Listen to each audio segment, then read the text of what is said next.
तो हम बोलना ये चाहते हैं कि वेक्टर जो है, वेक्टर एक टॉपिक है तुम्हारे लिए, या समझो कि वेक्टर एक टूल है तुम्हारे लिए, ठीक है। पूरे फिजिक्स में कोई भी फिजिकल क्वांटिटी या तो स्केलर होगा या तो वेक्टर होगा। आ रहा बात समझ में? या तो स्केलर होगा या तो वेक्टर होगा। अब कोई अगर वीडियो देख रहा हो तो बोले सर गलत पढ़ा रहे हैं, और होता है सर टेंसर, तो हम ज़्यादा ज्ञान बांटने का बात नहीं कर रहे हैं, हम टू दी पॉइंट बात करना चाह रहे हैं, जिससे आप मैक्सिमम अपना एफर्ट उस बात पे ध्यान दें और आपका काम 100% हो जाएगा, ठीक है। तो हम बोले कि पूरे फिजिक्स में, चाहे वो 11th हो या 12th हो, पूरे फिजिक्स में वेक्टर पीछा नहीं छोड़ेगा। वेक्टर क्या नहीं छोड़ेगा?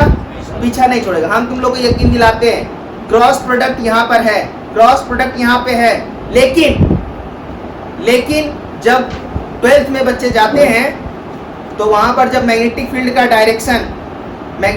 का डायरेक्शन निकालने के लिए बोला जाता है, ठीक है, राइट हैंड थंब रूल लगा के, तो उस केस में होता क्या, बच्चे परेशान रहते हैं उसमें डायरेक्शन कैसे निकालेंगे सर।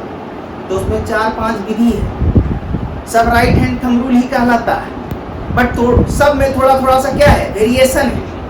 हम बोलते हैं कि आप अगर इतना छोटा सा चीज़ हैंडल नहीं कर सकते हैं कि किसी चीज़ को मैग्नेटिक फील्ड का डायरेक्शन 4-5 तरीके से निकलता है, ठीक है, अलग अलग सिचुएशन।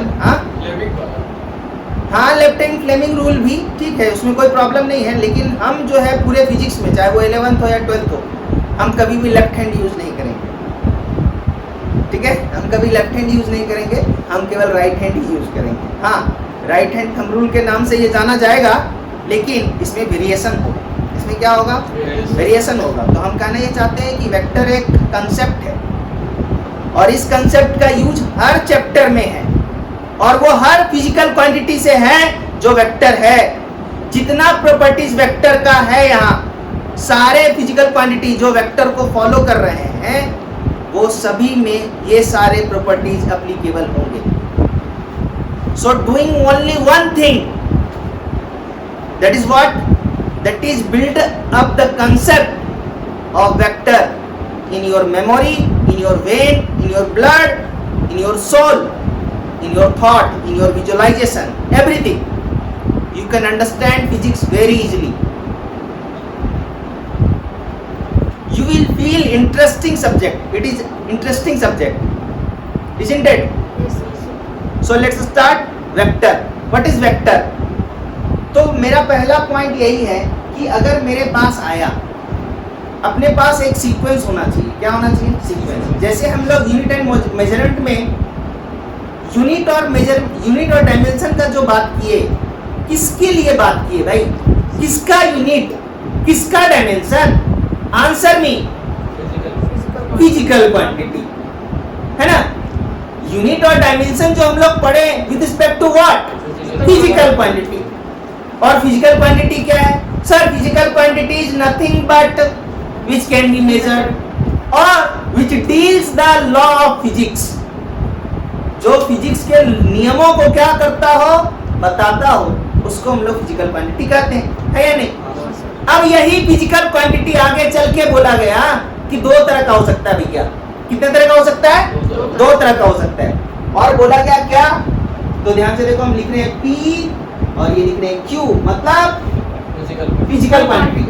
और ये फिजिकल क्वांटिटी 2 तरह का होगा, एक होगा स्केलर और एक होगा वेक्टर। बोलो कोई दिक्कत है इस बात में? नहीं सर। फिजिकल क्वांटिटी का अगर तुमको यूनिट बोलेगा तो क्या तुम निकाल लोगे? हाँ सर। क्या अगर तुमको डायमेंशन बोलेगा तो तुम निकाल लोगे? हाँ सर। हाँ या ना? हाँ सर। क्या डायमेंशन और यूनिट निकालने के लिए क्या पता होना चाहिए? फॉर्मूला। फॉर्मूले। देख, एक ही चीज से यहाँ से कहानी आगे बढ़ा था, एक बार ऊपर गया, यूनिट एंड डायमेंशन पढ़ा, नीचे आया, उसी फिजिकल क्वांटिटी के बारे में पढ़ा कि ये फिजिकल क्वांटिटी या स्केलर होगा या वेक्टर होगा। क्या अभी तक का बात, मेरा सारा बात दिमाग तक एकदम गया है? हाँ और पिक्चर छवि बन गया है कि सर हम लोग तो पढ़ रहे थे केवल फिजिकल क्वांटिटी, झूठ का डर रहे थे। फिजिकल क्वांटिटी का ही यूनिट, फिजिकल क्वांटिटी का ही डायमेंशन, फिजिकल क्वांटिटी ही कैसा? सर आइदर स्केलर और वेक्टर। ज्यादा ज्ञान अगर लेना चाहते हो तो एक और होता है टेंसर, लेकिन अभी हम उस पर डिस्कशन नहीं कर रहे हैं। साफ बात, हम केवल 2 ही चीज पे फोकस कर रहे हैं। एक है, तीसरा है वो जब इतना ज्ञान तुम लोग बटोर लोगे तब बोलेंगे, एक लाइन बोलेंगे खत्म हो जाएगा। क्या बात समझ में आया? तो स्केलर और वेक्टर, तो स्केलर का डेफिनेशन क्या होना चाहिए? ऐसा कोई फिजिकल क्वांटिटी, हम लोग डिफाइन तो करेंगे फिजिकल क्वांटिटी के लिए ना, देख फिर से आ गया फिजिकल क्वांटिटी, पढ़ रहे हैं स्केलर और वेक्टर, बट स्केलर को डिफाइन कर रहे हैं with respect to physical quantity, vector को डिफाइन कर रहे हैं with respect to physical quantity. क्या बात समझ में आया? अच्छा, तो स्केलर का हम बात करते हैं। स्केलर का बात करने से पहले अगर हम तुमसे एक बात पूछें, स्केलर का बात करने से अगर हम तुम लोग से एक बात पूछें, और अगर यकीन मानो अगर तुम मेरे उस बात का जवाब दे दिए, जैसा रिस्पांस अगर हम चाह रहे हैं, जो आंसर हम चाह रहे हैं एग्जैक्ट हूबहू अगर आप वैसा आंसर कर दिए, तो यकीन मानो आने वाला आधा घंटा तुम्हारे लिए वेक्टर का सबसे सुनहरा पल होगा। हम बताए थे यहाँ पर ये फिजिकल क्वांटिटी के पास हमेशा दो चीज होता है, नंबर 1 दूसरा unit, not direction.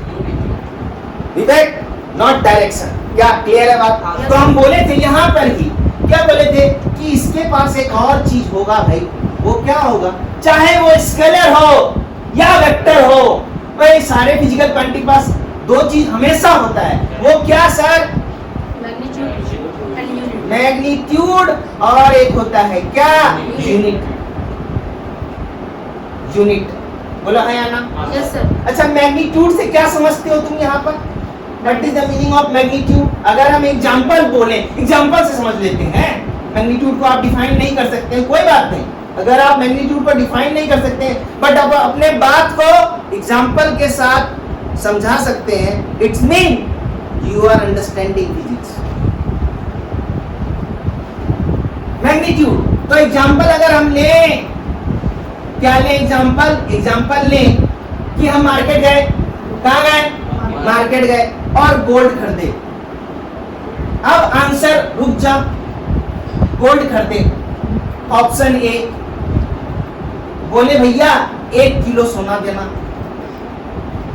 Option B, बोले 1000 ग्राम सोना देना। Option C,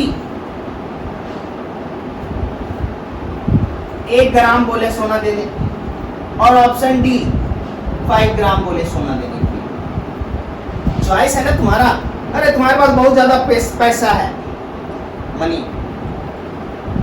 money, what is money? What is money? नहीं, हंसने वाला बात नहीं है। What is money? Power. What kind of power? What kind of power? Yes, it is power, but only in terms of material world. Only you can buy with money. You can only buy what? Bed. You can buy bed, but you can't buy sleep. आप bed खरीद सकते हैं भाई, नींद नहीं कर सकते। और हम कहना ये चाहते हैं, अगर आज का बात अभी तक समझ में आ गया है तो आप बेड भी खरीद सकते हैं और नींद भी खरीद सकते हैं। ये मेरा स्टेटमेंट है। अगर अभी तक का बात समझ में आ गया, एकदम पूरा क्रिस्टल क्लियर है, तो आप बेड क्या, बेड के साथ नींद भी खरीद सकते हैं बाय सेल्फ। आपको खरीदने की जरूरत नहीं, अपने आप आ जाएगी आपके पास कि लो मैं तुम्हारी हूं। नींद स्त्रीलिंग है या पुल्लिंग है? ज्ञान का बात है, हंसने वाला बात नहीं है, स्त्रीलिंग है। क्या मेरा बात समझ में आ रहा है? आगे बढ़े, कोई दिक्कत नहीं, आता कंसंट्रेशन बनाए रखो। तो इसका कोई लॉजिक नहीं है। 1000 हम ग्राम लिख दिए हैं, चलो हटा देते हैं क्योंकि 1 केजी में 1000 ग्राम। तो हम कहना ये चाहते हैं, मान लो कि तुम बहुत अमीर हो, इतना पैसा है तुम्हारे पास है कि तुम्हारे लिए 1 किलो सोना का कोई मोल, तुम तो करोड़ों सोना खरीद सकते हो। मान लो इतना पैसा, कोई नहीं, क्यों नहीं खरीद सकता? जाके बोलेगा 1 किलो जाके बोलेगा, है ना। लेकिन अगर मान लो कि एवरेज आदमी है, मिडिल फैमिली का है कोई पर्सन, ठीक है, तो वो या तो 1 ग्राम बोलेगा या तो 5 ग्राम बोलेगा। क्या आप मेरे इस बात से सहमत हैं? है या नहीं? या तो वो 1 ग्राम बोलेगा या तो 5 ग्राम बोलते हैं। यहाँ पर बात करते हैं, ये एक क्या दिखा रहा है बाबू? यही एक मैग्नीट्यूड है सर। मानते हैं कि आप मैग्नीट्यूड को डिफाइन नहीं कर सकते, बट विजुलाइज तो कर सकते हैं, बट समझ तो सकते हैं। And what is GM? क्या यहाँ पर तो हम बोले कि इस फिजिकल क्वांटिटी के बारे में यूनिट और फिर डायमेंशन, और इसके पास दो चीज हमेशा होता है सर। वो क्या है? वो है मैग्नीट्यूड और यूनिट, मैग्नीट्यूड और यूनिट। अब आप आते हैं यहाँ पर स्केलर के पास। तो स्केलर को हम डिफाइन करेंगे with respect to physical quantity, और हम एक स्टेटमेंट बोलेंगे, ध्यान से सुनना, इसी स्टेटमेंट में कहानी खत्म हो जाएगा स्केलर का। A physical quantity is said to be scalar if it has only magnitude, isn't it? Yes, sir. Clear है ये बात? हाँ सर। क्या बोले हम, बताओ। Scalar is a physical quantity that only have magnitude. इसके पास केवल मैग्नीट्यूड होता है, केवल मैग्नीट्यूड होता है, और डायरेक्शन बोला जाता है नहीं नहीं होता होता है। है। लेकिन हम यहाँ पर बता देना चाहते हैं कि हर चीज में कुछ न कुछ एक्सेप्शन है, हर जगह कुछ न कुछ एक्सेप्शन है, and exceptions are always important. Statement सही है, गलत नहीं है, लेकिन हर जगह कुछ ना कुछ एक्सेप्शन होता है। जैसे हम तुमको अगर बोले और तुमको इस चीज को विजुलाइज करना पड़ेगा, हम स्केलर का बात कर रहे हैं, अभी मेरा कंसंट्रेशन स्केलर पे है। हो सकता है कि हम जो बोले हैं क्या कहता है कि क्लास 1 आवर हम खत्म कर दें, लेकिन हम चाहते हैं कि तुम लोग का जो टाइम आज इन्वेस्ट हो रहा है वो इन्वेस्ट इस तरह से हो कि घर जाके इसको बस समझना है, मतलब एक बार विजुलाइज करना है, सोचना है। इसमें कुछ समझने का काम नहीं करना है कि आप समझने के लिए प्रयत्न कर रहे हैं, सारा वो एफर्ट यहाँ होना चाहिए। क्या क्या नाम है हीरो तुम्हारा? सचिन। आप जैसे हम सचिन कदम से एक क्वेश्चन पूछा था, ठीक है, और ये बनाया भी। फर्स्ट स्टेप गलत था और सेकंड स्टेप वाला सही था।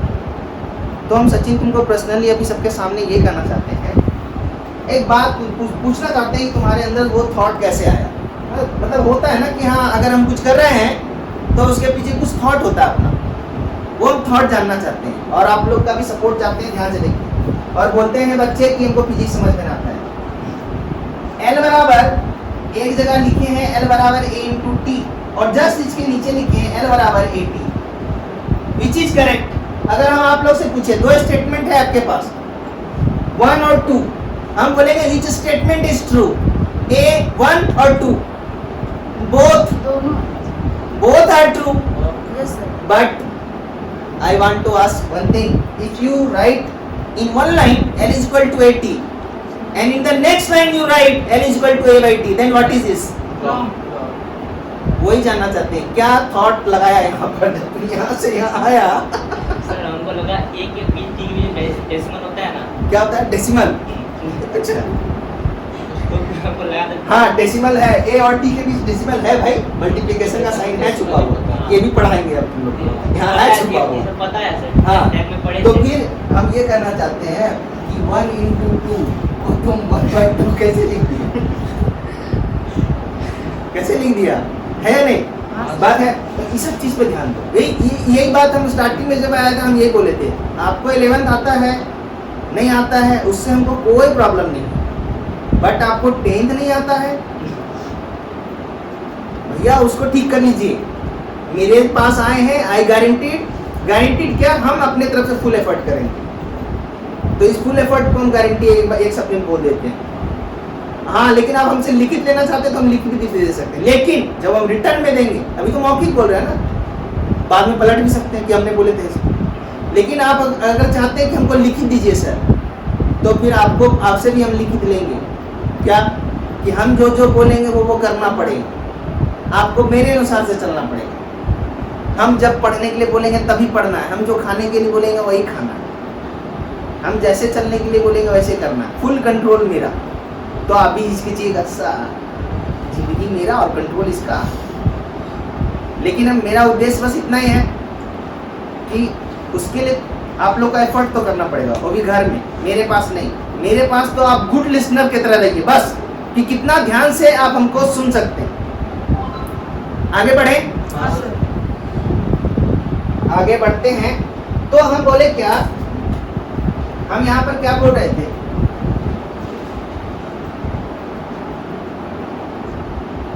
तो एग्जाम्पल से हम समझ सकते थे इसको। एग्जाम्पल में लिखे गोल्ड, और गोल्ड हम या तो 1 ग्राम ले रहे थे, या तो हम 5 ग्राम ले सकते हैं, और भी कुछ ले सकते हैं भाई, है ना। तो आ रहे हैं स्केलर पे। तो स्केलर क्या है, एक फिजिकल क्वांटिटी जिसके पास केवल क्या हो, ओनली मैग्नीट्यूड, ऐसा फिजिकल क्वांटिटी जिसके पास केवल मैग्नीट्यूड हो। आप ध्यान से देखो, जैसे हम इसमें ब्रैकेट देखें, इसको हम स्केलर में ऊपर एरो दिखाएं, यहाँ PQ लिखें और यहाँ ब्रैकेट में ओनली मैग्नीट्यूड लिखें, this is called representation, this is called representation. क्योंकि जब पूरा 11 12 का फिजिक्स जब तुम पढ़ लोगे तो उस समय हर चीज को पूरा ढड्डा पढ़ना पॉसिबल नहीं है ना। तो उसके लिए क्या है कि आपका रिप्रेजेंटेशन तगड़ा होना चाहिए। जैसे तुम ध्यान से देखो तो यहाँ तक में अगर तुम समझ गया है तो देखो PQ का कहानी तुमको यील्ड आना चाहिए, PQ का कहानी डायमेंशन आना चाहिए। PQ के पास दो चीज होता है, PQ के पास स्केलर है, PQ के पास वेक्टर है। स्केलर क्या है, वो PQ है, मतलब फिजिकल क्वांटिटी है जिसके पास केवल मैग्नीट्यूड होता है, but exception is always there. और हम उसके बारे में बात करते हैं, एक जरूर बात करेंगे और तुम लोग उसको जानते हो, करंट फिजिकल क्वांटिटी है या नहीं। हाँ सर। अगर करंट में कभी तुम लोग सवाल बनाए हो तो कभी न कभी तो 2 एम्पियर 3 एम्पियर का एग्जांपल आया होगा कि इस वायर में करंट 1 एम्पियर है। क्या हम मान लें इस बात को कि आपको करंट का ज्ञान है कि 1 एम्पियर का मतलब क्या है? ठीक है, 1 एम्पियर, ठीक है। तो 1 क्या है? मैग्नीट्यूड, और एम्पियर क्या है? यूनिट है। करंट को हम मेजर कर लिए। अच्छा, करंट फिजिक्स के लॉ को डिफाइन करता है कि नहीं करता? हाँ भाई करता है, ओम्स लॉ। ओम्स लॉ में अगर करंट को हटा दिया जाए तो क्या लॉ बचेगा? नहीं सर। तो करंट के आने से लॉ डिफाइंड हुआ ना भाई। हाँ सर। क्या अब फिजिकल क्वांटिटी का डेफिनेशन क्लियर हुआ? Physical quantity is describe the law of physics. अगर करंट नहीं होता तो क्या ओम्स लॉ कंप्लीट हो जाता? नहीं सर। होता? नहीं सर। क्या फिजिकल क्वांटिटी का डेफिनेशन एकदम जहन में उतरा या नहीं उतरा? हाँ सर। हाँ, आगे बढ़ते हैं। तो हम बोले एक्सेप्शन हमेशा होता है, और एक्सेप्शन क्या है? करंट। करंट, अब हम एग्जांपल दे रहे हैं एक्सेप्शन में। करंट एक ऐसा फिजिकल क्वांटिटी है जिसके पास मैग्नीट्यूड है 1। एग्जांपल है अपना 1 एम्पियर, ठीक है। तो मैग्नीट्यूड 1 है और यूनिट एम्पियर है। लेकिन हम ये भी जानते हैं कि करंट का डायरेक्शन भी होता है, करंट का डायरेक्शन भी होता है। अगर तुम बैटरी का बात करो तो बैटरी में एक तरफ प्लस होता है, एक तरफ माइनस होता है। करंट हमेशा प्लस से निकलता है, माइनस में आता है, तो डायरेक्शन है कि नहीं है? हाँ सर। अच्छा, कभी ऐसा देखे हो कि बैटरी के निगेटिव टर्मिनल से करंट निकल के पॉजिटिव टर्मिनल पे आया है? ऐसा कभी नहीं होता है। अच्छा, एक और है इसका डायरेक्शन। तो हम क्या बोलते हैं, देखो 3 हम डायरेक्शन बताते हैं। अब ध्यान से देखना, तीनों डायरेक्शन कोई डिफाइन करता है, but 3 situations, all 3 situation are different, all 3 situation are different. अब ध्यान से देखना, हम एग्जांपल क्या लिए, हम बोले कि भैया इसमें भी एक्सेप्शन है। डेफिनेशन अगर इसको हम कंप्लीट माने तो हम यहाँ लिखेंगे भैया इसके पास क्या है? एक्सेप्शन है। क्या है? एक्सेप्शन है, कुछ एक्सेप्शन है। जैसे current,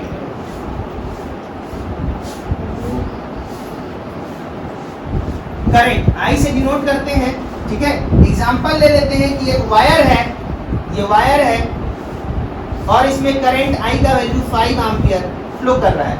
then what is 5? Sir 5 is magnitude. Oh, what is this A? Oh, A is sir ampere. It's representation of ampere. A. Okay. But current and what does this arrow shows? Direction. मान लो अगर हम इस and को A मान लें, इस and को B मान लें, इसका मतलब current is flowing from end A to end B. Then current has certain direction ना? So current is a physical quantity which has magnitude. देखो मैग्नीट्यूड है, ये है मैग्नीट्यूड,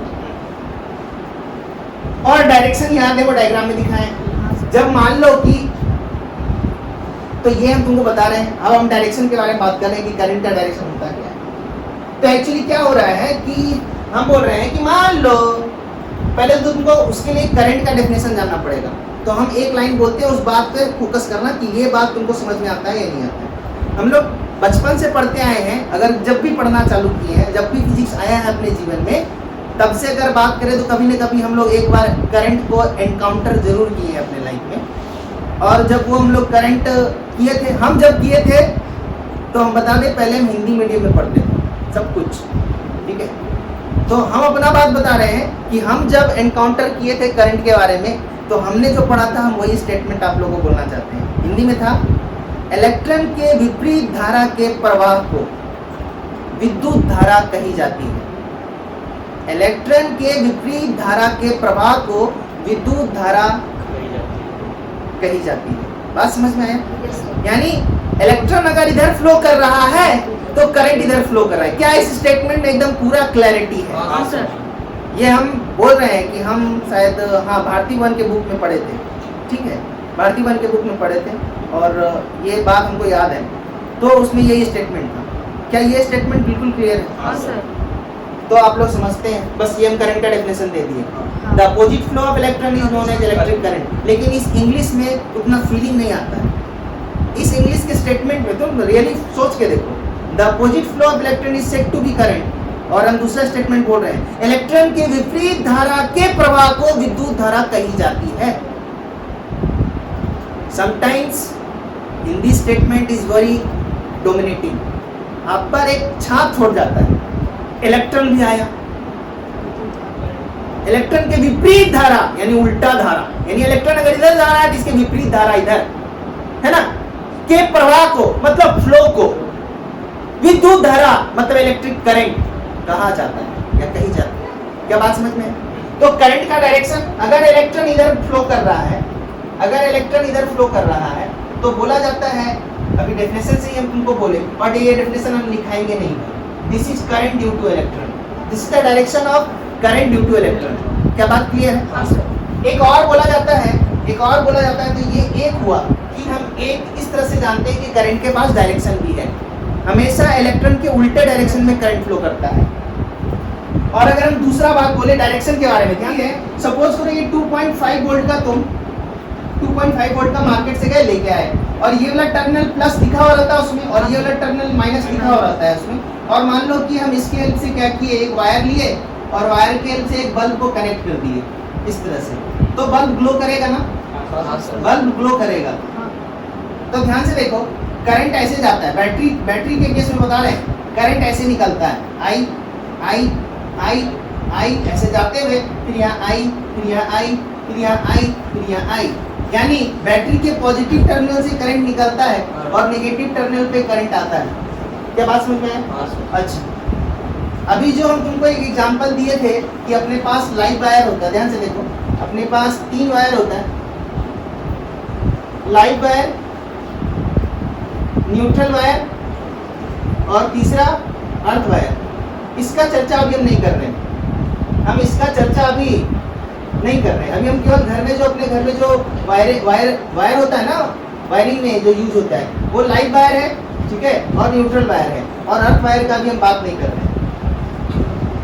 तो करंट, बैटरी के केस में करंट जो है पॉजिटिव टर्मिनल से निकलता है, नेगेटिव टर्मिनल पे आता है।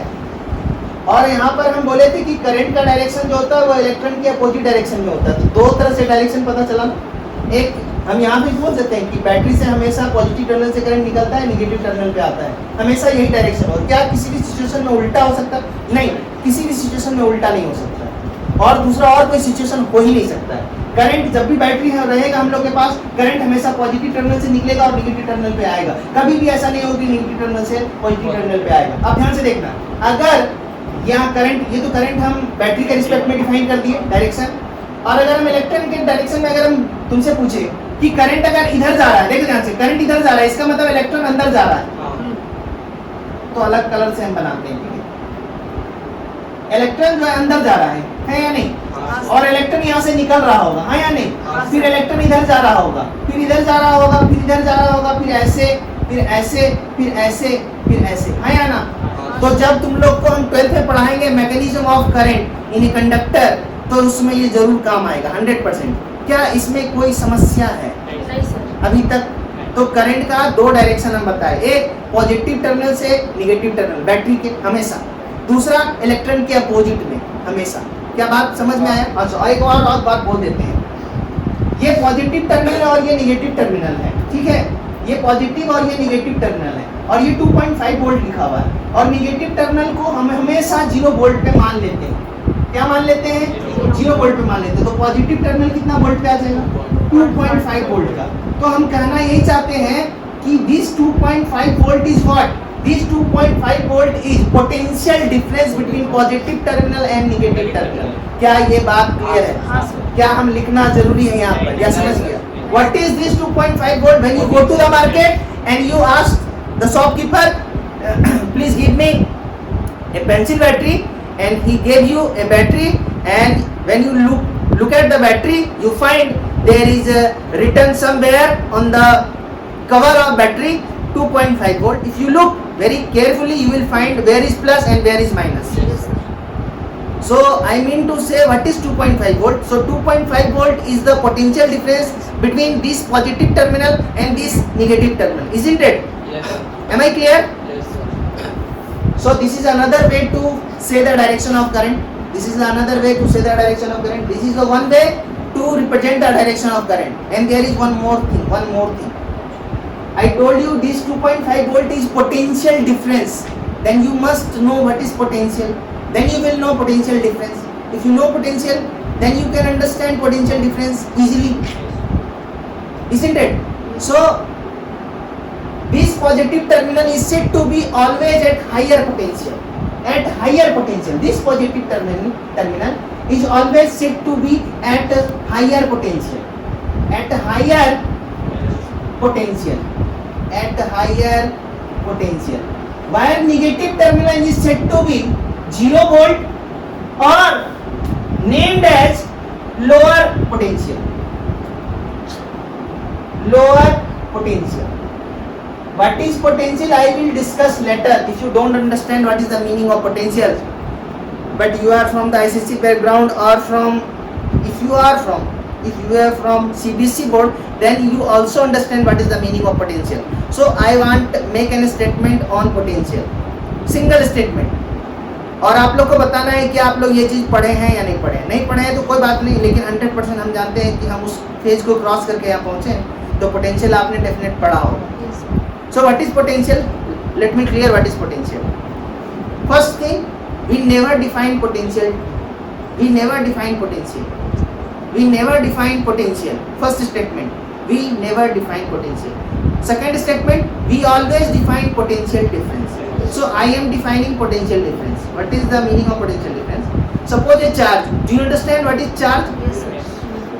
Electron proton. Yes, electron and proton is charge. ठीक है, तो इतना क्लियर है, कोई बात नहीं. तो हम क्या बोले कि एक चार्ज है Q, रिप्रेजेंटेशन है. एक चार्ज क्या है?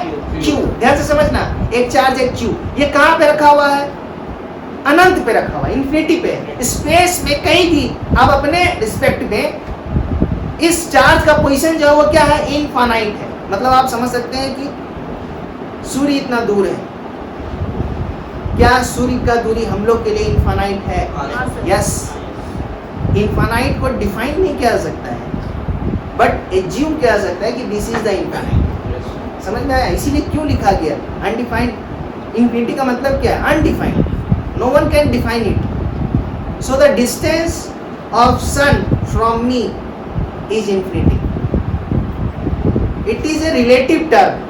Infinity is a relative term. आप सपोज करो उस सूर्य के आसपास ही उसके सरफेस पे एक कबूतर नाच रहा है, सपोज, तो उस कबूतर के लिए उससे उसका डिस्टेंस इंफिनिटी नहीं है.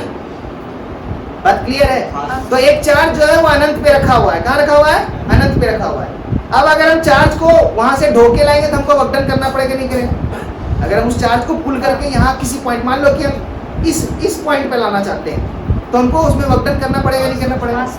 जैसे मान लो अगर तुमको हम बोले कि तुमको एक बकेट हम पानी बोल दे और बोले कि अपने घर से साले पैदल लेके आना, क्या आपने कार्य किया? फिजिक्स कहता है आपने कार्य नहीं किया. फिजिक्स कहता है आपने कार्य नहीं किया, बट फिजिक्स जो कहता है वर्क डन ना, वो अलग चीज है. लेकिन ये हम फिजिकल वर्क का बात कर रहे हैं. आप एक बाल्टी पानी 1 किलोमीटर से ढोके लाइए तो आपने काम किया, बट दिस काम is not work done. This is only physical work. This is only workout. When you go to the gym, yeah, this is only workout. है ना? This is not work done. In physics, work done is different. Means what? When you apply force and body displays in the direction of force, then work is said to be done. Am I clear? Yes, sir. What is the meaning of work? When you apply force and body displays in the direction of force, then we said I have done the work. मैंने काम किया. Isn't it? Yes, sir. तो potential, what is potential और potential difference? तो एक charge है Q जो कि इंफिनिटी पे है, उस चार्ज को अगर हम लाएंगे ढोके यहाँ पर, तो हमको एक वर्क डन करना पड़ेगा. And this work done is not physical work done. Mind it. This work done is not physical work done. This work done is related to physics. Means when you apply force on a body and body displays in that direction of force, then it is said to be work. This is the meaning. Because वो charge गोला की तरह समझो कि तुम उसको force लगा के ला रहे हो, पुश करके गोला समझो उसको, एक बड़ा ऐसा गोला जिसको तुम पुश कर करके इस पॉइंट पे ला रहे हो, वो गोला कहाँ है? इंफिनिटी पे है। क्या बात समझ में आ रहा है? क्या क्लियर है? माना कि हमने Q चार्ज को लाने में W वर्क डन करना पड़ा। ध्यान से सुनना, ये वही कहानी है कि 1 रुपया में 10 टॉफी तो 10 रुपये में कितना टॉफी, 1 रुपये में 10 टॉफी तो 10 रुपये में कितना टॉफी। अभी भी बहुत बच्चों का आवाज जो है ना, एक आया और एक टॉफी हम खाते ही नहीं, हमको टॉफी से क्या लेना है? और टॉफी क्या फिजिक्स है? I don't care about toffee. 1 रुपये में 10 टॉफी तो 10 रुपये में कितना टॉफी? अभी भी आवाज। हाँ, सर माना किस बात का भाई? देखो हम यहाँ सिखाने के लिए हैं, बता रहे रियली, हम अपने बारे में बता रहे, हम 100% सिखाने पे विश्वास करते हैं। भले हम टाइम थोड़ा ज़्यादा ले लें तुम लोग का, लेकिन तुम लोग अगर हमको टाइम दोगे 100% सिखा देगा। तो वर्क डन करना पड़ा W। तो हम बोले कि Q चार्ज को लाने में W वर्क डन करना पड़ा, तो 1 यूनिट चार्ज को लाने में कितना वर्क डन करना पड़ेगा? Q चार्ज को मान लो 5 कूलम चार्ज को लाने में W वर्क डन करना पड़ा, 1 कूलम चार्ज को लाने में कितना वर्क डन करना पड़ा? W/5। तो Q है तो क्या हो जाएगा? W/Q। This is known as potential. So what is potential? V is equal to W/Q। तो हम यहाँ पर लिखते हैं V is equal to W/Q। और रिप्रेजेंटेशन देखना मेरा, तो एक Q चार्ज है, इसको ये कहाँ पर है? इसको हम ला रहे हैं एक पॉइंट पे, सपोज एक पॉइंट पे हमको लाना है, एक पॉइंट पे लाना है, तो इस चार्ज को हम धो के लाए यहाँ पर, और इस लाने में कितना वर्क डन करना पड़ा? W। तो ध्यान से देखो, हम जो बता रहे हैं कि अपने को जो है, पहले कहाँ पर थे हम? इंफिनिटी पे, फाइनली कहाँ पर आए? तो हम मान लिए कि इस पॉइंट का पोटेंशियल VA है और इस पॉइंट का पोटेंशियल V इंफिनिटी है। मान लिए इस पॉइंट का पोटेंशियल, इस पॉइंट का पोटेंशियल मान लिए। तो हम आए कहाँ से? इंफिनिटी से A पे। तो हम लोग पोटेंशियल डिफरेंस लिखते हैं, और डिफरेंस हमेशा फाइनल माइनस इनिशियल होता है। This is final and this is initial, then we will write VA minus V infinity is equal to W/Q। So this is the potential difference, and this potential difference is said to be V when ध्यान से देखो, this we always define potential difference. हमने आपको पहला ही statement दिया था, we never define potential, we always define potential difference. So this is the potential difference. When a Q charge is brought from infinity to this point A with slowly, gradually, you are not accelerating the charge. When you are applying the force on the charge, you assume first charge is not accelerating, it is moving with constant velocity.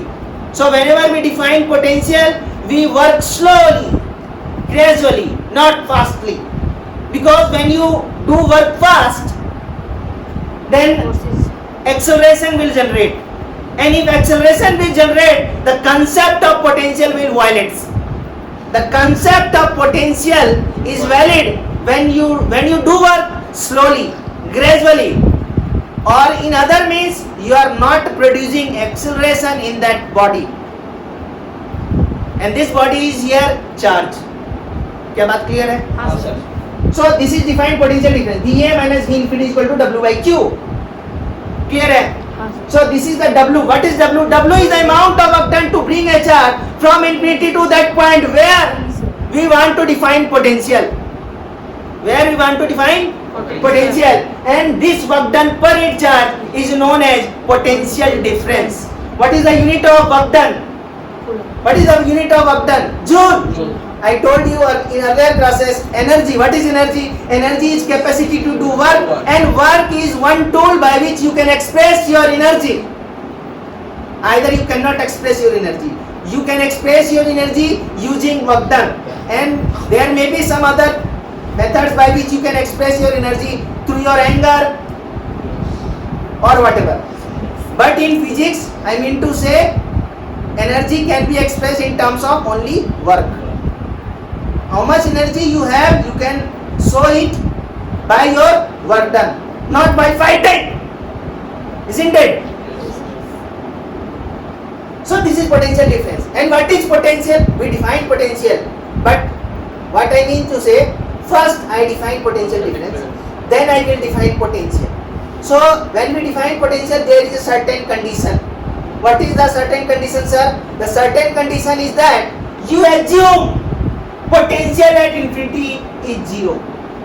Then potential at A will become W by Q. W by Q. It is just like this. This is 2.5 volt. This is 2.5 volt potential difference. When you assume this negative terminal is at 0 potential, so when you assume this negative terminal is 0 potential, it means this positive terminal is at 2.5 volt. So you define the potential at this point is 2.5 volt when you assume 0 potential at this point. Isn't it? Yes, sir. Yes or no? Yes, sir. Have you gone through potential or potential difference Yes, sir. Yes, like sir. this before? नहीं. क्या मेरा बात बिल्कुल crystal clear है? Yes, sir. कहीं कोई दिक्कत? नहीं, sir. तो if I talk about SI unit, because you have done unit and sir unit dimension पढ़ाइए, यूनिट डायमेंशन पढ़ाइए, यूनिट के बारे में बोल, W का वर्क डन, W का ऐसा यूनिट, W का जूल, क्यों जूल? क्योंकि एनर्जी का जूल. हम बोले कि वर्क एक तरीका है जिससे आप अपने एनर्जी को एक्सप्रेस कर सकते हैं. So what is the unit of work done? That is joule. Joule. What is the SI unit of coulomb charge? Is coulomb. If you Coulomb. don't know, I write here. Don't worry. Don't worry if you don't know the SI मतलब unit of charge is coulomb because it will come. Because it will come. Picture अभी बाकी है. And the SI unit of potential or potential difference is volt. Is what? Volt. Volt. This is volt and denoted by V. Denoted by V. So if I ask you, what do you mean by 1 volt? 1 volt means 1 joule upon Joule per coulomb. 1 coulomb. Isn't it or not? Yes. So when you will get potential difference 1 volt. When you will get potential difference 1 volt. Sir, when we will do 1 joule work done to bring a charge from, Infinity to initial point. क्या बात clear है? Yes, sir. तो अगर इस तरह से पढ़ोगे तो हर कुछ अच्छा होगा. बेसिक पे ध्यान दो, हम ये करना चाहते हैं. इसमें ज्ञान छुपा हुआ है. क्या पोटेंशियल समझ में आया? हाँ, क्या सर. पोटेंशियल डिफरेंस समझ में आया? हाँ. तो हमने बोला कि करंट जो है ये जो हायर पोटेंशियल पे है और ये लोअर पोटेंशियल पे है, तो जब हम इसको 0 मानते हैं तब ये वाला 2.5 वोल्ट पे आता है. हाँ, सर. और अगर हम इसको 1 मानेंगे तो ये आ जाएगा. इसको अगर हम -1 मानेंगे, इसको अगर हम -1 मानेंगे तो ये आ जाएगा 1.5 वोल्ट पे. तब ना 1.5 volt minus of -1 equal to 2.5 volt होगा, क्योंकि ये इसके बीच का डिफरेंस है. What is 2.5 volt? 2.5 volt is V plus मतलब potential at this terminal minus potential at negative terminal. Isn't it? Yes, sir. This is equal to 2.5 volt. And when you assume this terminal as 0 volt, this terminal becomes at 2.5 volt. Yes. So potential difference is always constant, but potential at a point can change because when you will choose the reference, what is infinity? Infinity is a reference position. Infinity is a reference position, and wherever we assume reference, at there we assume potential is 0. For example, when we try to measure a length of our height of our body, then we assume somewhere 0 ना. That 0 is known as reference. क्या मेरा बात clear है? Yes. So potential difference is always constant between 2 points, but potential at a particular point is always dependent on the reference point. If reference point is 0, then potential is 2.5 volt. If reference point is -1 volt, then it is at 1.5 volt. If this is -2 volt, this is at 0.5 volt. Am I clear? Yes, sir. So this is higher potential and this is lower potential. It means you can also define the direction of current in one more way. That is what? Current always flows from Higher potential. Higher lower potential. flows from higher potential, that is HP, to lower potential, that is LP. I will always use HP. Yes. I will always use HP but I will define you HP for you. That is higher potential, and that is lower potential. This is LP. So there are three ways by which you can define the direction of current.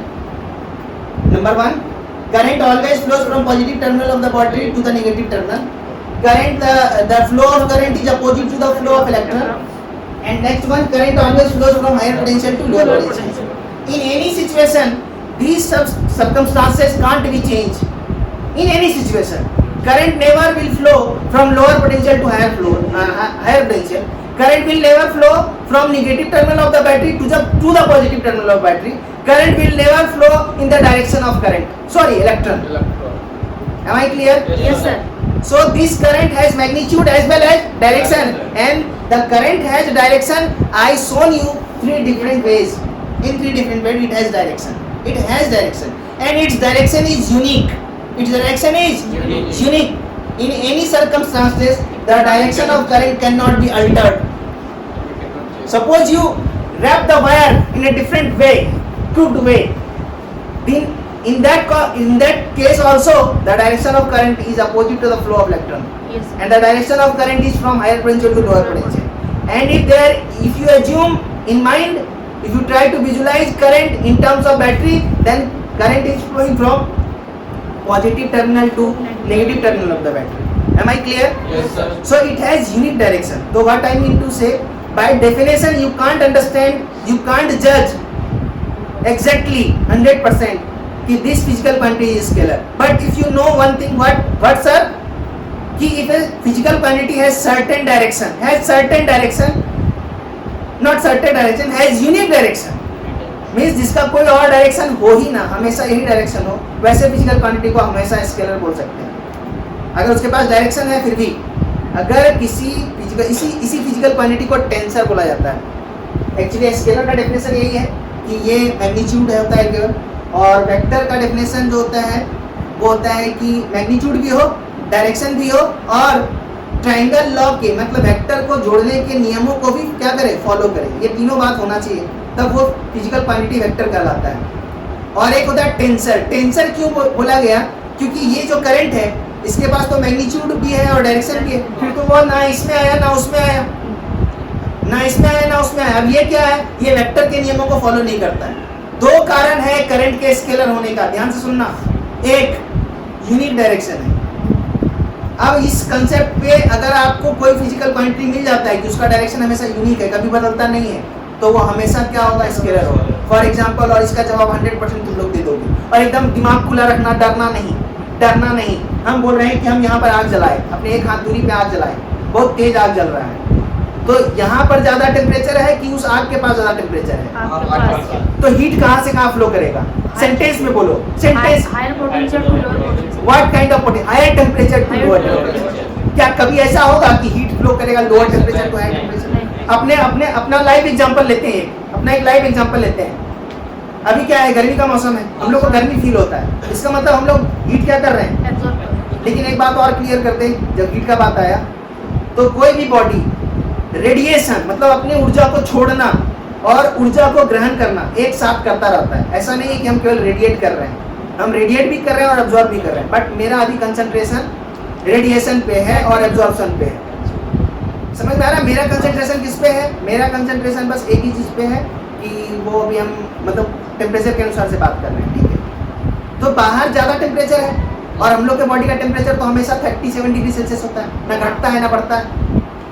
बढ़ गया तो बहुत अच्छा बाबू, बुखार आ जाएगा, 4 दिन का छुट्टी, ये पढ़ना नहीं, ठीक है, सेवा मिलेगा. दोस्त भी सेवा करता है भाई, करता है. अगर तुम साथ रहते हो तो होता है, हम जानते हैं, सब करते हैं. पानी ला दिया, खाना दे दिया, अरे खाओ, फिर बर्तन उठा के लेके चला गया. It is a very interesting life. If you help others you will feel you are happy. It's my statement. If you help, you will feel happy. तो हम क्या बोल रहे थे कि सराउंडिंग का टेम्परेचर अभी 37 डिग्री से ज़्यादा है कि नहीं है, तभी तो गर्मी फ्यूल हो रहा है. हीट उसके तरफ से आ रहा है, मेरी तरफ आ रहा है, हमें एब्जॉर्ब करना पड़ रहा है हमको कि हम लोअर टेम्परेचर पे हैं, और सराउंडिंग का टेम्परेचर क्या है, हायर है, क्योंकि गर्मी का मौसम है. अगर 37 डिग्री सेल्सियस अगर मेंटेन कर दें तो हमको ना गर्मी लगेगा ना ठंडा लगेगा. और सोचो ठंडा के दिन में क्या होता होगा। ठंडा के दिन में सराउंडिंग का टेम्परेचर घट जाता है, लेकिन बॉडी का टेम्परेचर हमेशा मेंटेन रहता है। सो जैसा मशीन है ये कि अपना टेम्परेचर ना घटने देता है ना बढ़ने देता है किसी भी सिचुएशन में। इवन तुम क्या कहता है एसी भी लगा लोगे तो तुम्हारे बॉडी का टेम्परेचर 37 डिग्री सेल्सियस ही मेंटेन रहेगा। हाँ, ये अलग बात है कि हम लोग फील करते हैं कोल्ड, लेकिन वो सराउंडिंग का टेम्परेचर छेड़छाड़ करता है, अपने बॉडी के टेम्परेचर के साथ छेड़छाड़ नहीं कर सकता है। आज तक कोई ऐसा मशीन नहीं बना जो बॉडी के टेम्परेचर के साथ छेड़छाड़ कर दे। ठीक है, मतलब मेरा कहने का मतलब ये है कि रेयर केस में ही होगा कि तुम्हारे बॉडी का टेम्परेचर बढ़ेगा। अब तुम जानबूझ के बुखार लाना चाहते हो, बुखार कर लिया तो बॉडी का टेम्परेचर होगा। कभी ऐसा नहीं देखे हो तुम अपने लाइफ में कि तुम्हारे बॉडी का टेम्परेचर घट गया है। 98 फ़ारेनहाइट बोला जाता है ना, 98 फ़ारेनहाइट से कभी भी कम नहीं देखे हो, तुम 90 हो गया, क्योंकि कम होगा तो बचोगे नहीं, गारंटी है इस बात का। ज़्यादा होगा तो बच सकते हो, कम होगा तो नहीं बचोगे। ठीक है, तो क्या कंसेप्ट समझ में आया? हीट का फ्लो हमेशा higher temperature to lower temperature होता है, बच्चा वाला चीज़ है, यूनिट डायरेक्शन है। तो अगर आप इस यूनिट डायरेक्शन के कंसेप्ट को समझ गए हैं तो इस आधार पे आप बहुत सारे, अगर कोई ऐसा फिजिकल क्वांटिटी जिसको आप जानते हैं कि उसका डायरेक्शन यूनिक है, तो आँख कान मूंद के आप 100% बोल सकते हैं कि that physical quantity is scalar. क्या क्लियर है बात? Yes, sir. यहाँ तक? Yes, sir. और वेक्टर के बारे में एक बार हम लास्ट में बोल देंगे। वेक्टर एक ऐसा फिजिकल क्वांटिटी है जिसके पास मैग्नीट्यूड भी होता है, डायरेक्शन भी होता है, और वेक्टर्स के नियमों को जोड़ने का तरीका अलग है, वो उन नियमों को क्या करता है? फॉलो करता है। स्केलर की दुनिया अलग है और वेक्टर की दुनिया अलग है। स्केलर की दुनिया वो है जो आज तक हम लोग करते आए। क्या करते आए sir? 1 + 2 - 3 = what? 0. This is called scalar sum. But the quantity, those are vector. They do not obey this rule. They obey some different rule which is known as vectors rule.